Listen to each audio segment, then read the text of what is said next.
Hey, good morning, guys. It is Thursday, March 25th. I'm back at it.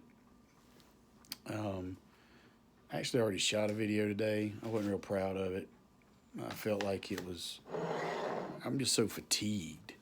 And I was like, man, I don't want to make these guys have a worse day. So we're gonna try it again. We're gonna try to be a little more upbeat, positive.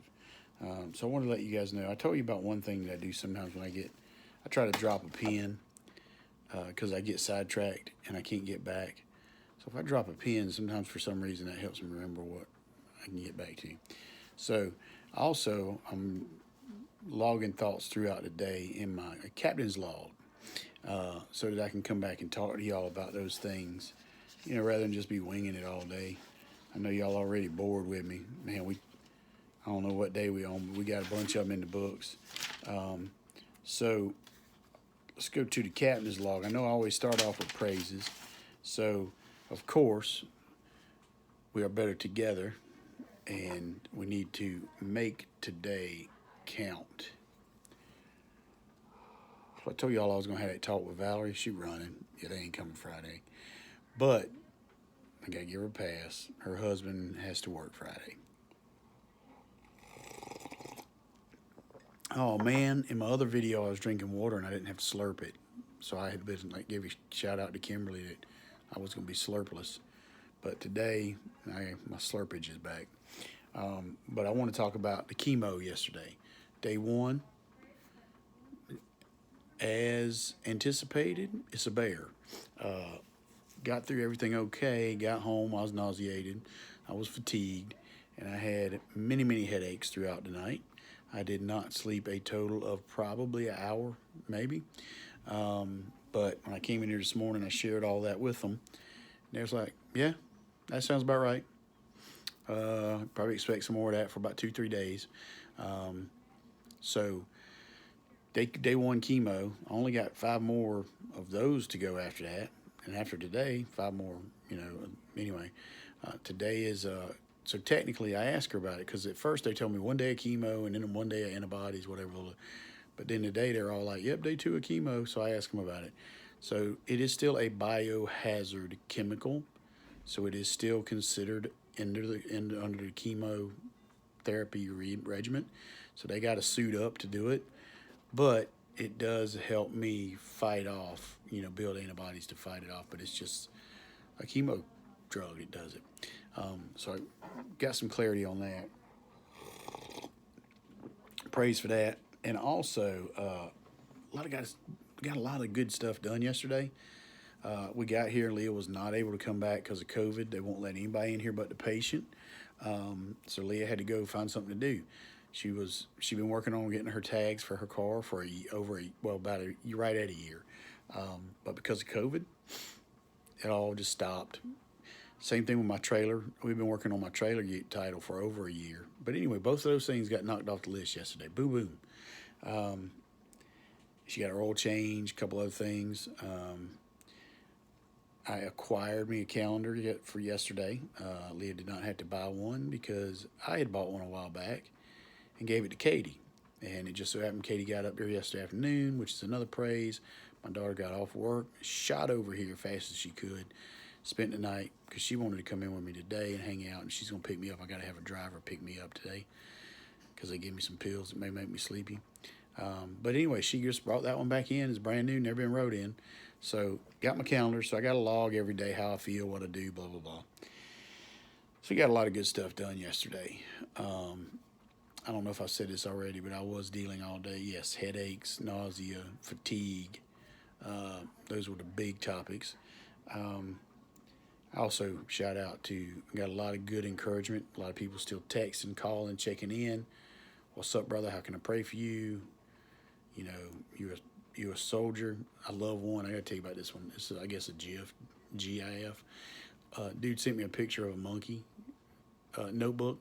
I'm trying not to do legit names and stuff in case people, but nope, I'll give that 3 names. A notebook sent me a text, and it was a monkey, looked like a Men in Black in a Men in Black suit, holding a sweet stainless steel looking Glock or something. and it said on the bottom, it said, "Fight today, brother, like you the third monkey invited to the ark." And brother, it's starting to rain. And I just thought that was the funniest freaking thing. It was so, and I'm like, could you imagine that? I told my wife, things like that make me think. And I said, Leah, think about it.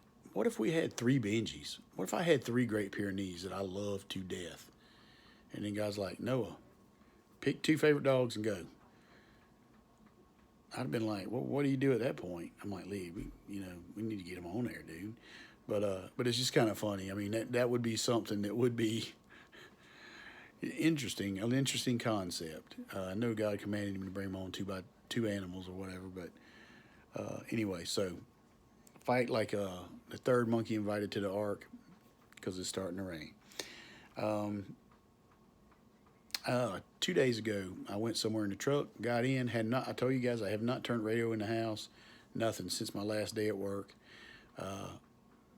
But, I mean, there has, I think, been 1 or 2 opportunities, but so help me. I got in the truck, turned the radio on. It's like an old guitar. No, it was the one about the guitar. Some things just go better together. Anyway, it was better together. So I'm like, man, this is just, and I know y'all, because we get so busy in doing what we do, sometimes we miss God's clarity, God's confirmation. Sometimes God confirms in us we're doing what we need to do. Well, every time I've gotten in the truck to go somewhere lately, because I don't go nowhere, the song's on. So that's good. But today, I want to take a break from Romans because I've asked you guys if you would get ready for some in-depth Roman stuff tomorrow. It's going to be on 1 through 6.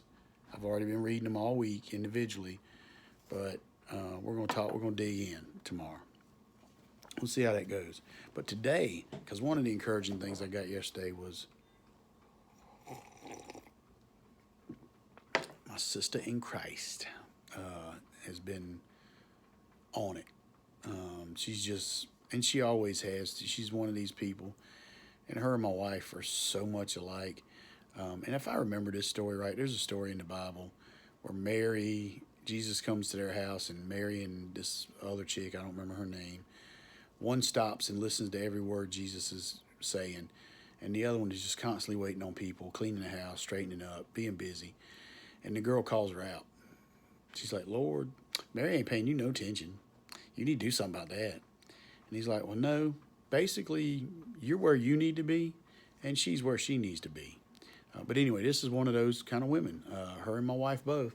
They the behind-the-scenes doers. Now, they do both. Both of them get their time in the Bible and Jesus. But they're busy. They're busy doing. That people never know they doing. And I think that was brought to Leah's attention through some of this when people were reaching out and said, you guys did this for us and y'all did this for us. We didn't remember none of it, dude. Absolutely none. I was like, oh, yeah. Oh, yeah. So anyway, thank you for that. But she sent me, and Leah too, some encouraging stuff. But she brought it back to my mind because yesterday was an anniversary of a major critical, I'll call it illness. I don't know what they call it technically, that she and her family had to fight together. They were better together. They all jumped in and they beat this thing.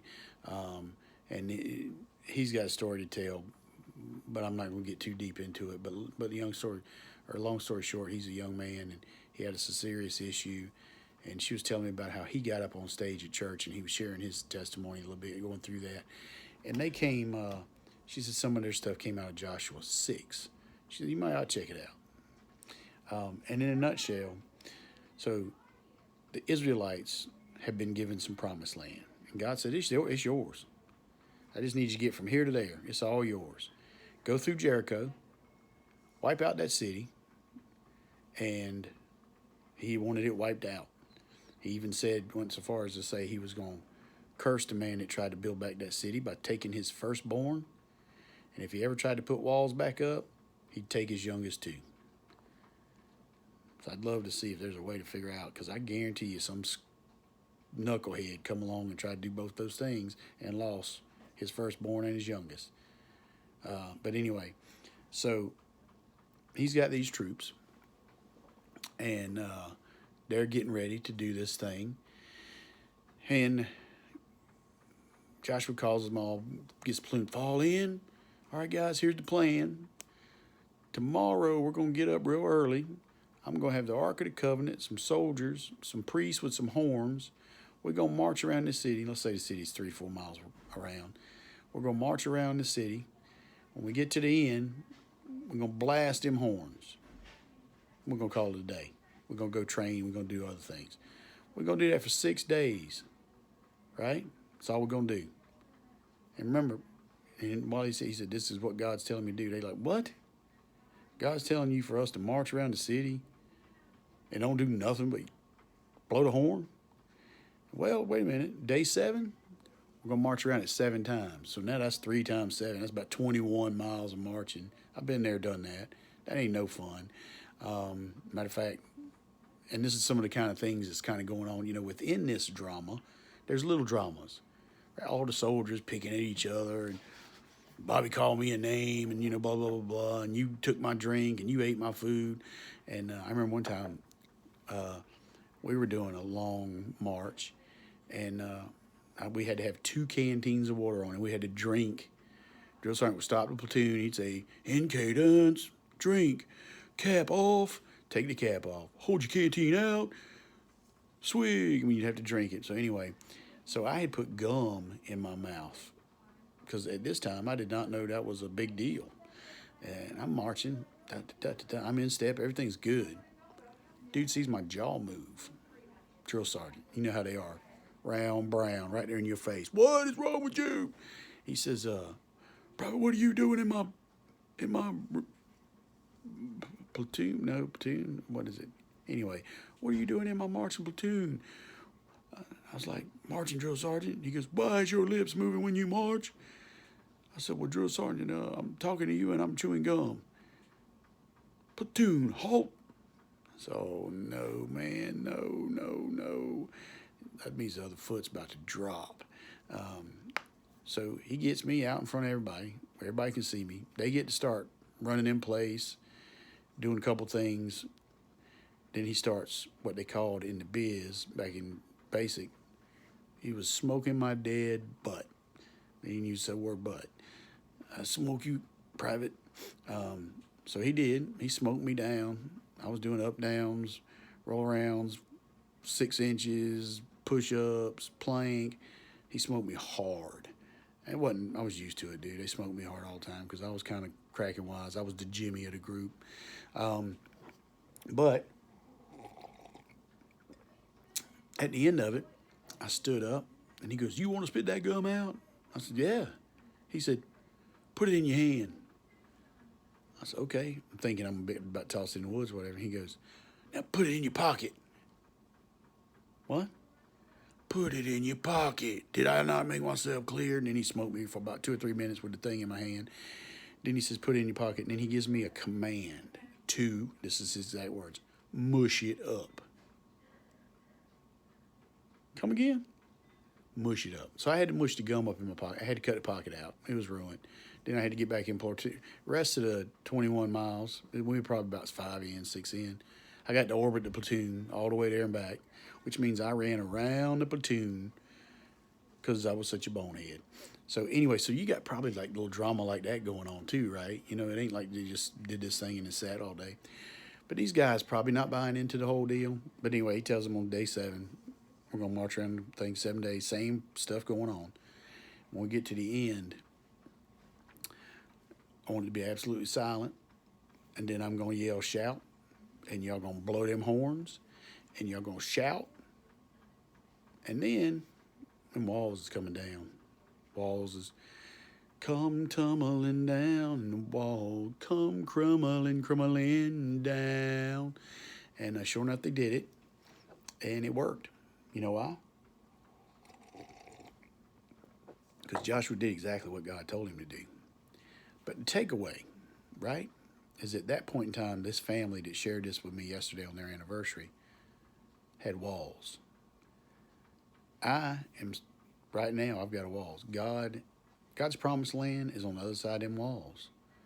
Be it death, be it healing, and God's mercy and grace through either. Um, so I got some walls to break down. You do too. You probably have either walls that you've put up that you need to work on breaking down, or there are walls that you've got to break down that are outside of. They're not your walls, but they're walls you got to break down. Get them. Unbreachable walls have got to come crumbling down, people. We can only do that through Christ our Lord, by loving Jesus Christ and by loving our neighbors as we do ourselves. And for me, that's a big deal because I love me a lot. So do I do that for my neighbors? Negative. I'm working on that. But anyway, I thought it was a great story. So we hit pause on Romans. We'll be back in Romans 1-6 tomorrow.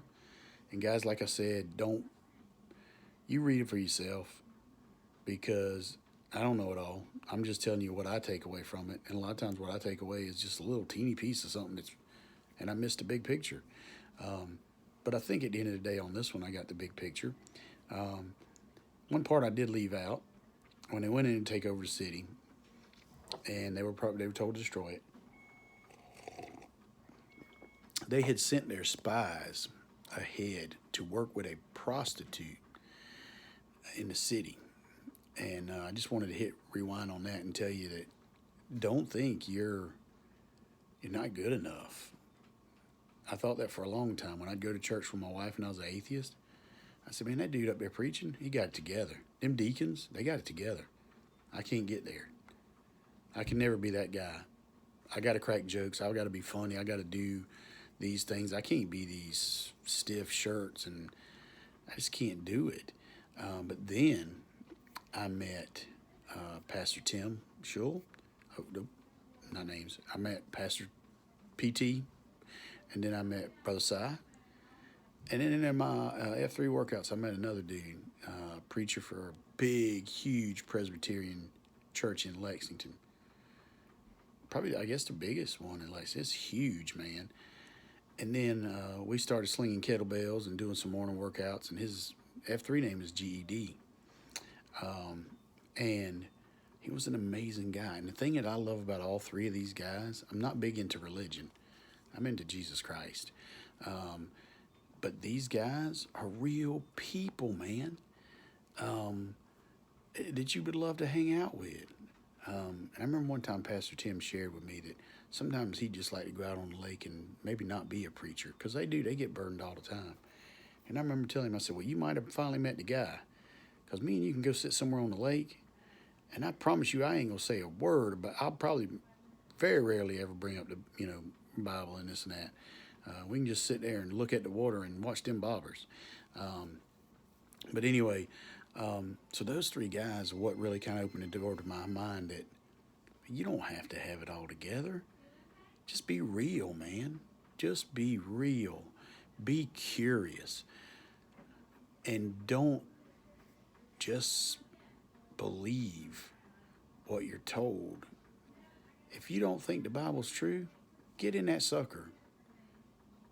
Get in it. That's how you find out. And then either you'll be right or we'll be right.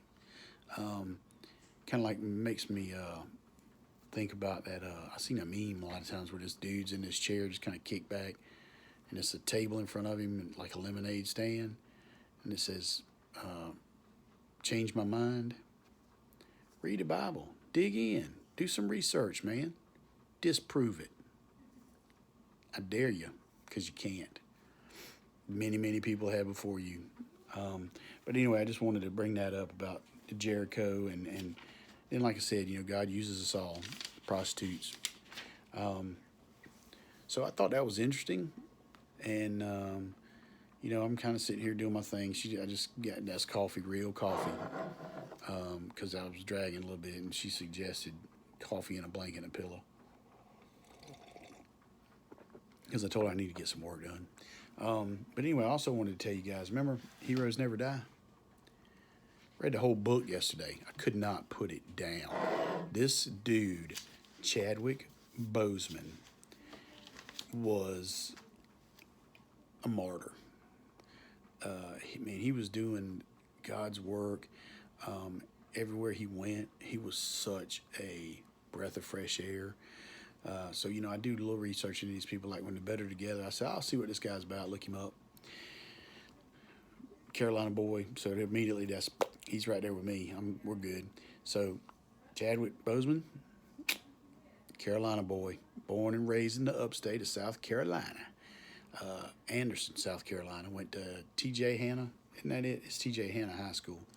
I think he was in the drama program or something to that effect. But he had a friend get shot and murdered in high school.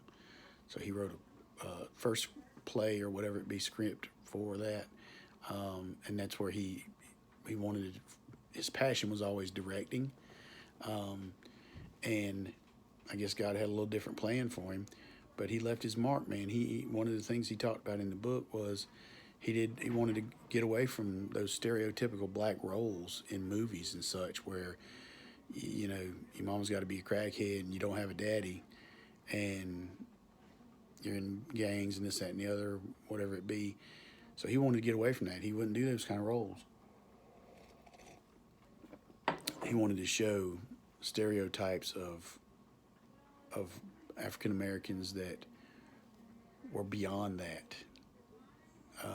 And he did the Jackie Robinson, and then he had several others. But now I can't remember them right now. I'm sorry. I know he did do James Brown, Get On Up. I'll Get Up. And obviously he did the Black Panther. And he put a big spin on that character. He kind of said that he turned down several roles throughout his career, even ones that were working with people that he wanted to work with so bad he couldn't stand it because of the message and the intent.